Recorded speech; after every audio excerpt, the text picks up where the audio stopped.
ಸರಿ.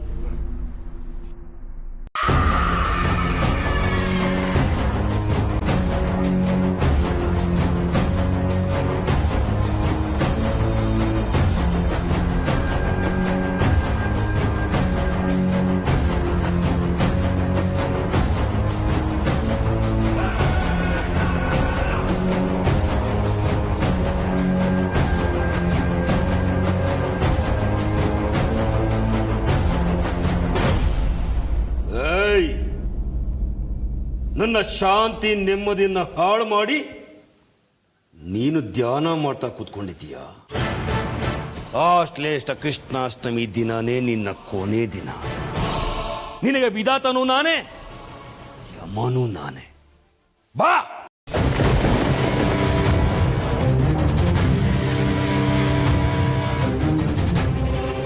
ಏ ದುಷ್ಟ, ದುರಾಳ, ದುರಹಂಕಾರಿ, ಪೂಜೆ ಮಾಡುವಾಗ ಧ್ಯಾನ ಮಾಡುವಾಗ ಮಧ್ಯದಲ್ಲೇ ಭಂಗ ಮಾಡಬಾರ್ದು ಅನ್ನೋ ಒಂದು ಸಣ್ಣ ಸಂಸ್ಕಾರ ಆಗ್ಲಿ ಪರಿಜ್ಞಾನ ಆಗ್ಲಿ ಇಲ್ವಾ ನಿನಗೆ?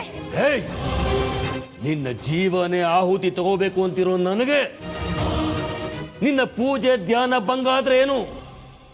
ಏನು? ನೀನು ನನ್ನನ್ನ ಆಹುತಿ ತಗೋತೀಯ?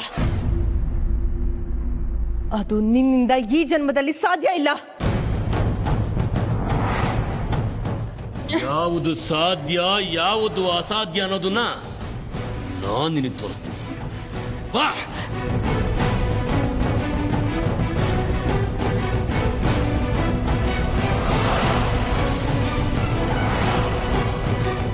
ಶಾಸ್ತ್ರಿಗಳೇ, ಶಾಸ್ತ್ರಿಗಳೇ, ಶಾಸ್ತ್ರಿಗಳೇ, ಶಾಸ್ತ್ರಿಗಳೇ, ಶಾಸ್ತ್ರಿಗಳೇ, ಶಾಸ್ತ್ರಿಗಳೇ, ನನ್ನನ್ನು ಕಾಪಾಡಿ.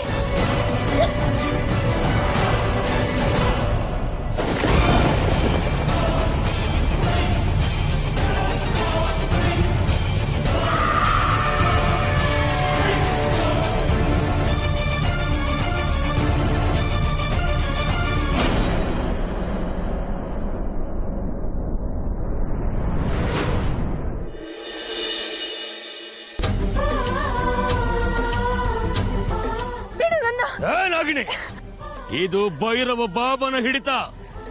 ನೀನು ನನ್ನ ಕೈಯಿಂದ ತಪ್ಪಿಸ್ಕೊಂಡು ಹೋಗೋದಕ್ಕೆ ಸಾಧ್ಯನೇ ಇಲ್ಲ. ಇವತ್ತು ನಿನ್ನ ಬಲಿ ಖಚಿತ.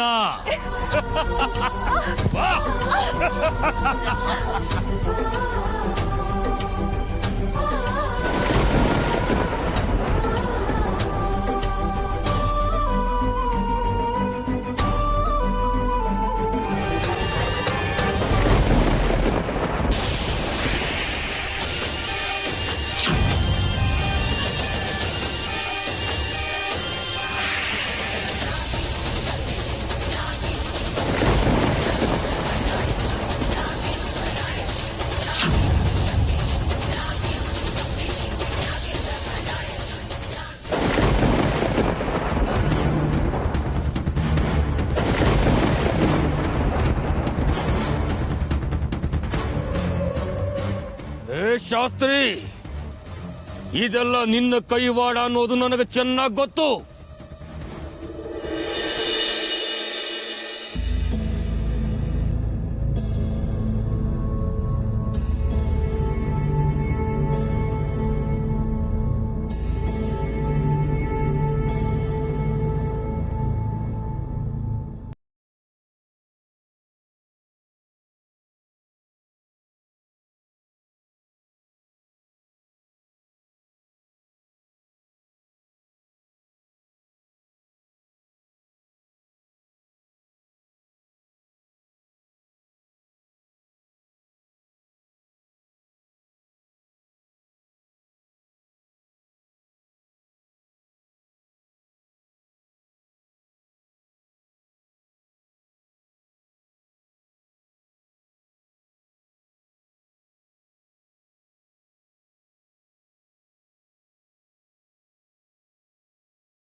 ಆಗೋದಿಲ್ಲ. ಮೊದಲು ನಿನ್ನನ್ನ ಬೂದಿ ಮಾಡಿ ಆಮೇಲೆ ಆ ನಾಗನಿಂದ ವಶ ಮಾಡ್ಕೋತೀನಿ. ಜೈ ಮಹಾಕಾಲ.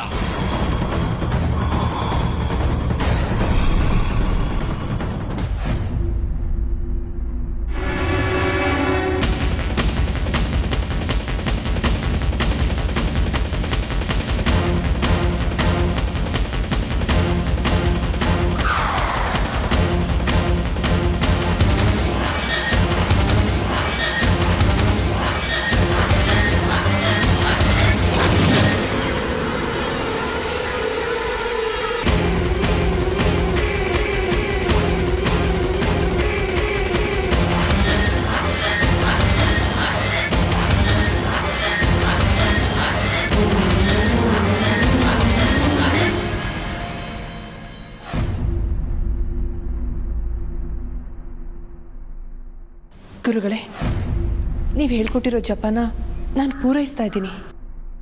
ಅಮೃತ, ನಿನ್ನನ್ನು ವಶಕ್ಕೆ ಪಡಿಬೇಕು ಅಂತ ಭೈರವ ಇಲ್ಲಿ ಬಂದಿದ್ದ. ಆದರೆ ನಾನು ನನ್ನ ಮಂತ್ರಶಕ್ತಿಯಿಂದ ನಿನ್ನ ಪ್ರತಿರೂಪವನ್ನು ಸೃಷ್ಟಿ ಮಾಡಿ ಅದೇ ನಿಜವಾದ್ದು ಅನ್ನೋ ಭ್ರಮೆಯನ್ನು ಅವನಿಗೆ ತರಿಸಿ ನಿನ್ನನ್ನು ಕಾಪಾಡಿದ್ದೀನಿ. ಈಗ ಅವನಿಗೆ ಹೊರಗಡೆ ಹೋದ ಮೇಲೆ ತಾನು ಮೋಸ ಹೋದೆ ಅಂತ ಗೊತ್ತಾಗಿದೆ. ಆ ಸಿಟ್ಟಿನಿಂದ ನಿನ್ನನ್ನು ಎಳ್ಕೊಂಡು ಹೋಗಲೇಬೇಕು ಅಂತ ಪುನಃ ಬರ್ತಾ ಇದ್ದಾನೆ.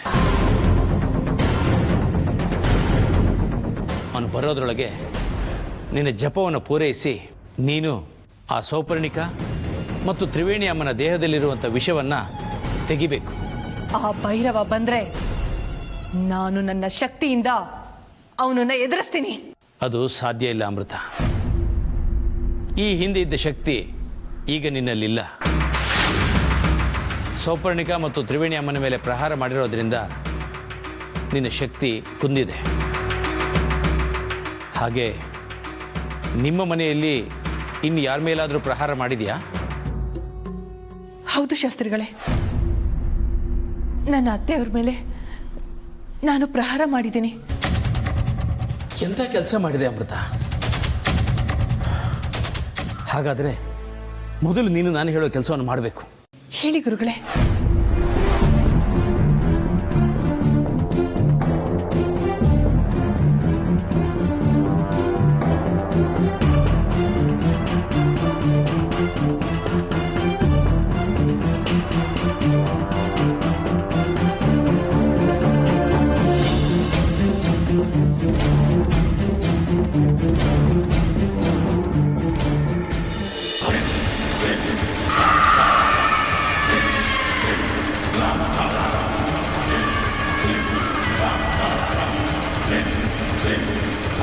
ಜೈ ಮಹಾಕಾಲ.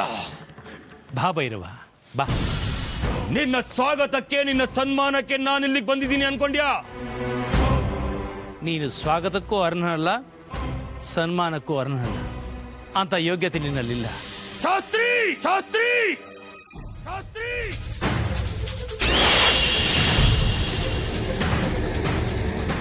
ಇಲ್ಲಿ ನೀನು ಕೂಗಾಡೋದಕ್ಕೆ ಇದು ನಿನ್ನ ಮೂಲ ಸ್ಥಳ ಅಲ್ಲ, ನನ್ನ ಪೂಜಾ ಕ್ಷೇತ್ರ. ಇಲ್ಲಿ ಶಾಂತಿ ಸಹನೆಗೆ ಮಾತ್ರ ಜಾಗ. ಕೋಪ, ರೋಷ, ದ್ವೇಷ ಅದು ಜಾಗ ಇಲ್ಲ ಇಲ್ಲಿ. ನಿನ್ನ ಬಗ್ಗೆ, ನಿನ್ನ ಪೂಜಾ ಕ್ಷೇತ್ರದ ಬಗ್ಗೆ ತಿಳ್ಕೊಳ್ಳೋದಕ್ಕೆ ನಾನು ಇಲ್ಲಿಗೆ ಬಂದಿಲ್ಲ. ಮತ್ತ್ಯಾಕೆ ಇಲ್ಲಿಗೆ ಬಂದಿದ್ಯಾ? ನಾಗಿಣಿಯನ್ನ ಇಲ್ಲಿಂದ ಎಳ್ಕೊಂಡು ಹೋಗೋದಕ್ಕೆ, ನನ್ನ ಮಹಾಕಾಲನಿಗೆ ಬಲಿ ಕೊಡೋದಕ್ಕೆ. ತಿರುಕನ ಕನಸು ಕಾಣಬೇಡ ಭೈರವ, ಅದು ನಿನ್ನಿಂದ ಅಸಾಧ್ಯ. ನನಗೆ ನನ್ನ ಸಾಧನಾ ಶಕ್ತಿಗೆ ಸವಾಲು ಹಾಕ್ತಿದೀಯಾ? ಹಾಗೆ ಅನ್ಕೋ. ನೀನು ಹೇಗೆ ನಿನ್ನ ಸಾಧನಾ ಶಕ್ತಿಯನ್ನು ನಂಬ್ಕೊಂಡಿದೆಯೋ, ನಾನು ಹಾಗೆ ನನ್ನ ಸಂಚಿತ ಶಕ್ತಿಯನ್ನು ನಂಬಿದ್ದೀನಿ. ನಮ್ಮಿಬ್ಬರ ಶಕ್ತಿಗಳ ಪ್ರದರ್ಶನ ನಡೆದೇ ಹೋಗ್ಲಿ.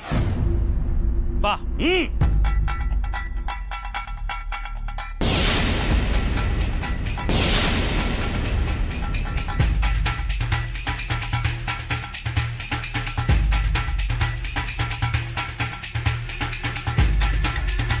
ಜೈ ಮಹಾಕಾಲ.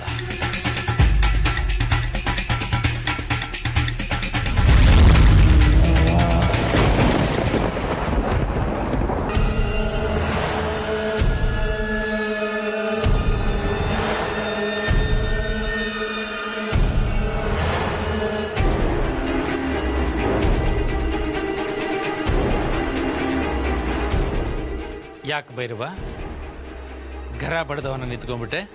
ಒಂದೇ ಒಂದು ಸೋಲಿಗೆ ಸೋತೆ ಅಂತ ಬೆನ್ನು ತೋರ್ಸೋ ಜಾಯಮಾನ ನನ್ನ ರಕ್ತದಲ್ಲಿ ಬಂದಿಲ್ಲ ಶಾಸ್ತ್ರಿ.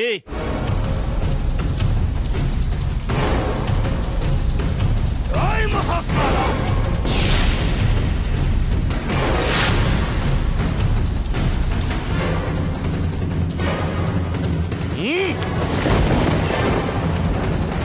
ನೋಡ್ದ್ಯಾ ಶಾಸ್ತ್ರಿ, ನಿನ್ನ ಸಂಚಿತ ಶಕ್ತಿ ನನ್ನ ಕಾಲು ಕೆಳಗೆ ಹೇಗಿದೆ?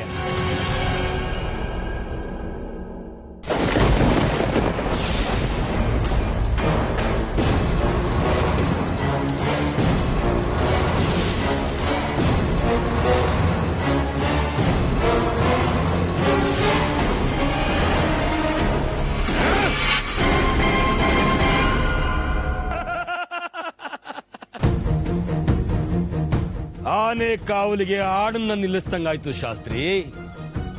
ಸುಮ್ಮನೆ ನನ್ನ ಜೊತೆ ಉದ್ದಟತನ ತೋರಿಸ್ಬೇಡ. ಸೋಲನ್ನ ಒಪ್ಕೊಂಡು ಶರಣಾಗತನಾಗಿ ಆ ನಾಗಿಣಿನ ನನಗೊಪ್ಪಿಸು. ಸೋಲು ಶರಣಾಗತಿ ಭ್ರಮೆಯಲ್ಲಿ ಬದುಕಿ ಬದುಕಿ ಭ್ರಮೆನೇ ಜೀವನ ಅಂತ ಅನ್ಕೊಂಡಿದ್ಯಾ ನೀನು?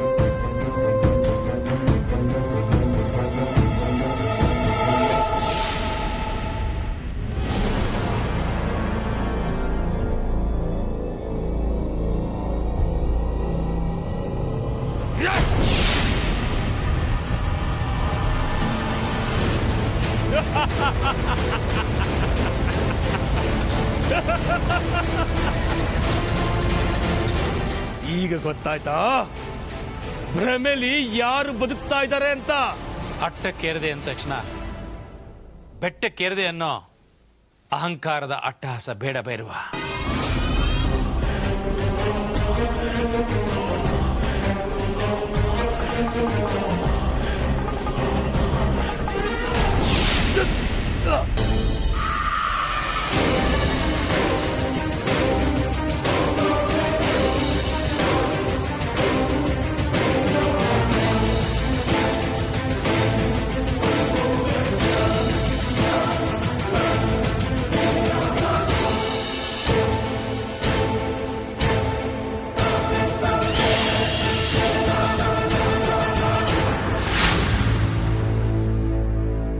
ಸಾತ್ವಿಕ ಸಂಚಿತ ಶಕ್ತಿಗಳ ಮುಂದೆ ನಿನ್ನ ತಾಮಸದ ಆಟಗಳು ಏನು ನಡೆಯೋದಿಲ್ಲ ಅಂತ ಈಗಲಾದ್ರೂ ಅರ್ಥ ಆಯ್ತಾ ಭೈರವ?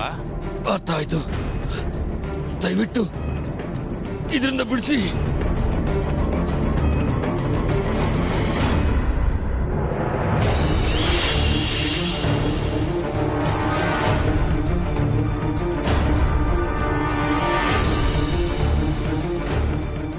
ಈ ಜಾಗದಲ್ಲಿ ನಾನು ಮಾತ್ರ ಅಲ್ಲ, ನನ್ನ ಗುರು ಪರಂಪರೆಯೇ ಸಾತ್ವಿಕ ಶಕ್ತಿಗಳ ಆರಾಧನೆ ಮಾಡ್ಕೊಂಡು ಬಂದಿದೆ.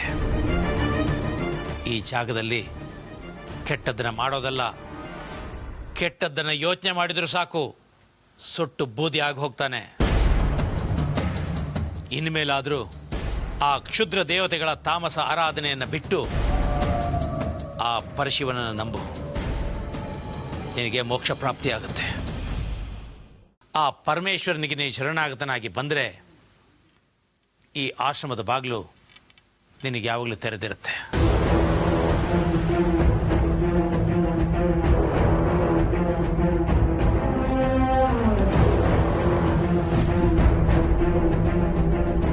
ಅವಮಾನಕ್ಕಿಂತ ದೊಡ್ಡ ಶಿಕ್ಷೆ ಮತ್ತೊಂದಿಲ್ಲ ಶಾಸ್ತ್ರಿ. ನಿನ್ನ ಜಾಗದಲ್ಲಿ ನಾನು ತಲೆ ತಗ್ಗಿಸೋ ಪರಿಸ್ಥಿತಿ ಬರಬಾರ್ದಿತ್ತು.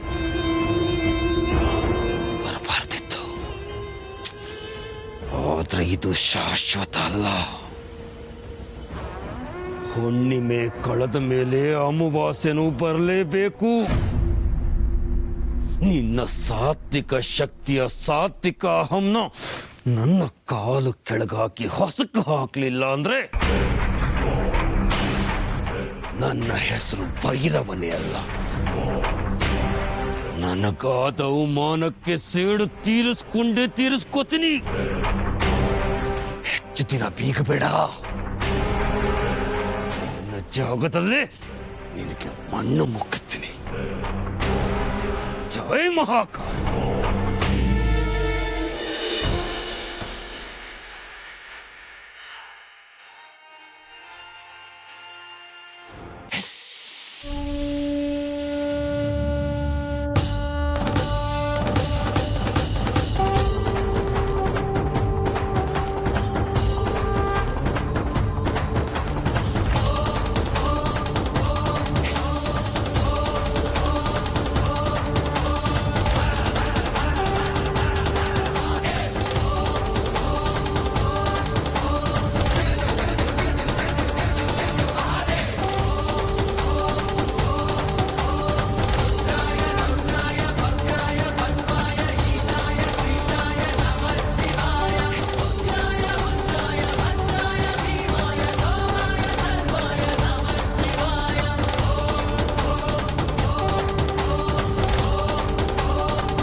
ಗುರುಗಳೇ, ನನ್ನ ಪಾಲಿಗೆ ನೀವು ಗುರುಗಳು, ತಂದೆ, ತಾಯಿ, ಬಂಧು ಬಳಗ ಎಲ್ಲ ನೀವೇ. ಇವತ್ತು ನೀವು ನನ್ನನ್ನು ತಡೀತೆ ಹೋಗಿದ್ದಿದ್ರೆ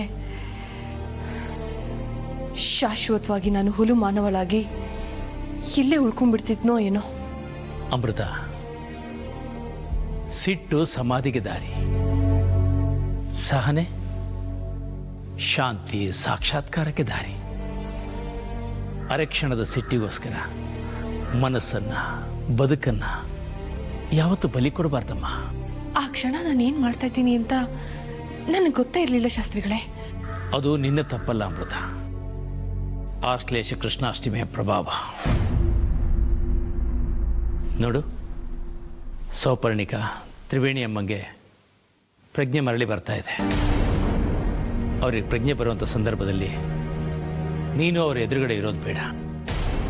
ಹಾಗೆ ನೀನು ಅವ್ರ ಮೇಲೆ ಪ್ರಹಾರ ಮಾಡಿದ್ದು, ಆನಂತರ ಅವರ ಮೈಯಲ್ಲಿದ್ದ ವಿಷವನ್ನು ಮರಳಿ ಪಡೆದಿದ್ದು, ಇದ್ಯಾವುದು ಅವರ ನೆನಪಲ್ಲಿ ಇರೋದು ಬೇಡ.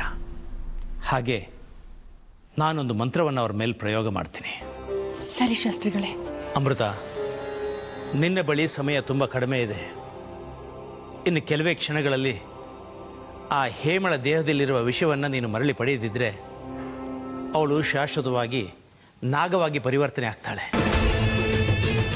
ಹಾಗೆ ನೀನು ಶಾಶ್ವತವಾಗಿ ಮನುಷ್ಯ ರೂಪದಲ್ಲಿ ಇರಬೇಕಾಗತ್ತೆ. ಅಯ್ಯೋ, ಹಾಗಾಗೋದು ಬೇಡ ಶಾಸ್ತ್ರಿಗಳೇ. ನಿನ್ನ ಬಳಿ ಇರೋದು ಒಂದೇ ಒಂದು ಮಾರ್ಗ. ಏನದು?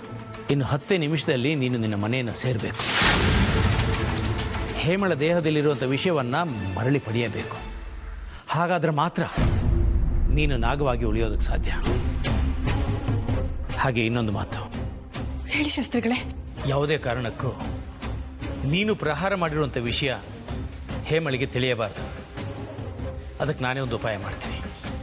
ಸ್ವಲ್ಪ ಹೊತ್ತಿನ ನಂತರ ನಾನು ಇಲ್ಲಿಂದನೇ ಅವಳ ಮೇಲೆ ಮಂತ್ರ ಪ್ರಯೋಗ ಮಾಡಿ ಆ ಘಟನೆ ಮರೆಯೋ ಹಾಗೆ ಮಾಡ್ತೇನೆ.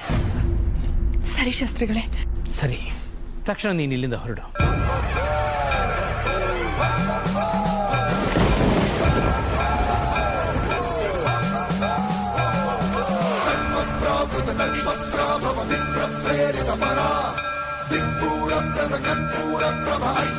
ಶಂಕರ